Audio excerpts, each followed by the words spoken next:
کوشش کرنا. جہاد فی سبیل اللہ کا مطلب کیا ہوتا ہے؟ اللہ عز و جل کی راہ میں بھرپور جد و جہد اور کوشش کرنا.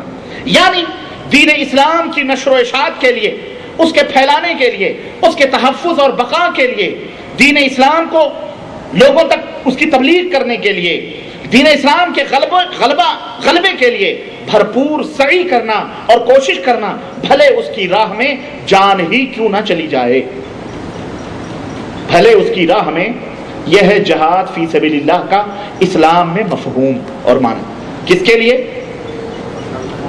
اللہ کے لیے، اللہ کی راہ میں اسلام کی نشر و اشاعت کے لیے، اسلام کو غلبہ دینے کے لیے، اسلام کی تبلیغ کے لیے، اسلام کی نشر و اشاعت اور اس کی بقا اور اس کے تحفظ کے لیے. اور اللہ عز و جل نے اسی لیے ارشاد میں قرآن کریم میں ارشاد فرمایا کہ وجاہدہم بہ جہادا کبیرا ولا تطع الکافرین. اللہ نے آگے فرمایا تھا کہ کافروں کی اطاعت نہ کرو.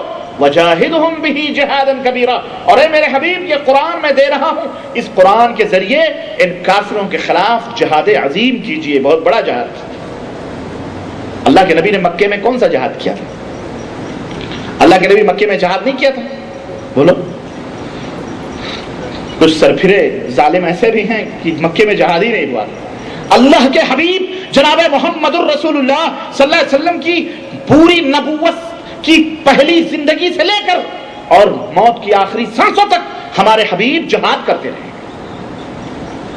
لیکن حالات اور وقت کے پیش نظر جہاد کے اسلوب اور طریقے اور اس کے منظر تبدیل ہوتے رہے. سمجھ آ رہی ہے کہ نہیں آ رہی ہے؟ وجاہدہم بہ جہادا کبیرا. اے میرے حبیب، اس قرآن کے ذریعے سے ان کافروں کے خلاف جہاد کیجئے. یعنی اے میرے نبی، اس قرآن کے ذریعے قرآن کے اندر جو اوامر ہیں، احکامات ہیں، اور جو اللہ رب العزت نے جن چیزوں سے منع کیا ہے، اسے کھول کھول کر بیان کیجئے. اور اہل کفر کے لیے جو وعیدیں اور جو زجر و توبیخ اللہ عز و جل نے رکھی ہیں جہنم، وہ تمام بھی بیان کیجئے کھول کھول کر کے. ان کے سامنے رکھیے، ان کو دعوت اسلام پیش کیجئے. دعوت دینا، اللہ کے پیغام کو پہنچانا، اس قرآن کے براہین اور دلائل سے کفار کے شبہات اور شکوک کے رد کرنا، یہ بھی کیا ہے؟ بولو، یہ کیا ہے؟ وجاہدہم بہ جہادا کبیرا. یہ اس وقت کی بات ہے جب ابھی تلواروں سے جہاد کرنا فرض نہیں ہوا. یہ مکی آیت کا ترجمہ، یہ مکی سورت کی آیت ہے. وجاہد، سورہ فرقان، آیت نمبر 52. اللہ اکبر. نبی کریم صلی اللہ علیہ وسلم نے ارشاد فرمایا جاہد المشرکین باموالکم وانفسکم والسنتکم، رواہ ابو داود والنسائی. وقال الامام البانی رحمہ اللہ هذا حدیث حسن صحیح. یہ حدیث صحیح ہے، حسن ہے. اور یہ حدیث ابو داؤد کے اندر موجود ہے، نسائی کے اندر بھی موجود ہے. اللہ کے رسول صلی اللہ علیہ وسلم نے فرمایا کہ اے مسلمانوں، مشرکوں سے جہاد کرو، مشرکوں سے جہاد کرو. باموالکم، اپنے مالوں کے ذریعے، وانفسکم، اور اپنی جانوں کے ذریعے، والسنتکم، اور اپنی زبانوں کے ذریعے. سمجھ رہے ہیں کہ نہیں سمجھ رہے ہیں؟ لوگوں نے ایک خونی واردات کر کے کہتے ہیں جہاد. یہی ہے جہاد کا لفظ پوری دنیا کو سمجھانے کے لیے. پوری دنیا کے ذہن میں کون بٹھائے؟ خود ہماروں نے، ہمارے اپنوں نے اس کے معنی اپنی گندی حرکتوں سے اور کچھ اپنے جذبات میں اور اپنی ذاتی اجتہادات کی بنا پر، اپنی ذاتی غلطیوں کی بنا پر اس لفظ کو بدنام کرنے کی کوشش کی ہے. ورنہ اس لفظ کے ساتھ اگر رعایت کی جاتی اور اس کو سلیقے کے ساتھ دنیا کے مسلمانوں کو بتایا جاتا اور دنیا میں اس کو عام کیا جاتا، تو ہرگز ہرگز ہرگز ہرگز آج وہ نتیجہ نہ ہوتا جو آج ہم جس نتیجے سے دوچار ہوتے ہیں. جذبات میں کیا چھوڑیں میرے عزیزو. اللہ کے نبی نے فرمایا مال سے جہاد کرو. کس سے؟ اس کا کیا مطلب ہے مال سے جہاد کرنے کا؟ مال سے جہاد کرنے کا مطلب یہ ہے کہ غلبہ دین کے لیے، اسلام کے تحفظ اور اس کی بقا کے لیے اور دین اسلام کی دعوت اور ارشاد پر اپنا مال خرچ کر دو. اپنا مال، یہ بھی کیا ہے؟ بولو، یہ بھی جہاد ہے. قرآن، لوگ محتاج ہیں اللہ کی راہ میں. قرآن آپ چھپوا کے تقسیم کر دیں. اداروں کی ضرورت ہے، مدارس کی ضرورت ہے، طلبہ کی ضرورت ہے، علماء کی ضرورت ہے، حفاظ کی ضرورت ہے، دینی کتابوں کی ضرورت ہے اور دینی اداروں کی ضرورت ہے. قائم کرو اس کو، کیا کرو. لیکن آج تو بعض لوگ یہ بھی دعویٰ کرتے ہیں پڑھ لکھ کے کیا کرو گے، کیا کرو گے، علامہ بن جاؤ گے، مفتی بن جاؤ گے. وہ دیکھو امام بخاری بہت بڑے بخاری تھے، کیا ہوئے؟ مر گئے. استغفر اللہ. امام مسلم مر گئے، امام ابو داؤد مر گئے، امام ابو حنیفہ مر گئے، امام شافعی مر گئے. لیکن اگر ہمارے جھنڈے کے نیچے آ کر کے اگر قتل ہو گئے، شوٹ کر دیے گئے تو شہید ہو گئے، زندہ ہیں، فلانے کیا ہیں.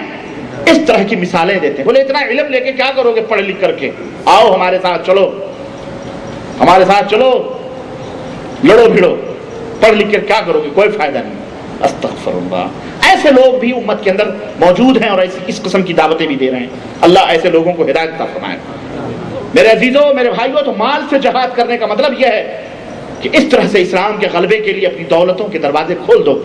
کفار اور مشرکین یعنی ان کس طرح سے وہ تمام سے موجود ہیں، حالات کر سکتے ہیں. اور جان سے جہاد کرنے کا کیا مطلب ہے؟ دو مفہوم ہے اس کا. جان سے جہاد کرنے کا مطلب یہ ہے کہ امن اور سکون کے زمانوں میں، امن اور سکون کی جگہوں میں، جہاں امن ہے، جہاں سکون ہے، جہاں توحید و سنت کے غلغلے ہیں، سکون و اطمینان ہے، یا وہ زمانے موجود ہیں، اپنے جسم و جان کی تمام صلاحیتوں کو اسلام کی نشر و اشاعت میں صرف کر دیا جائے.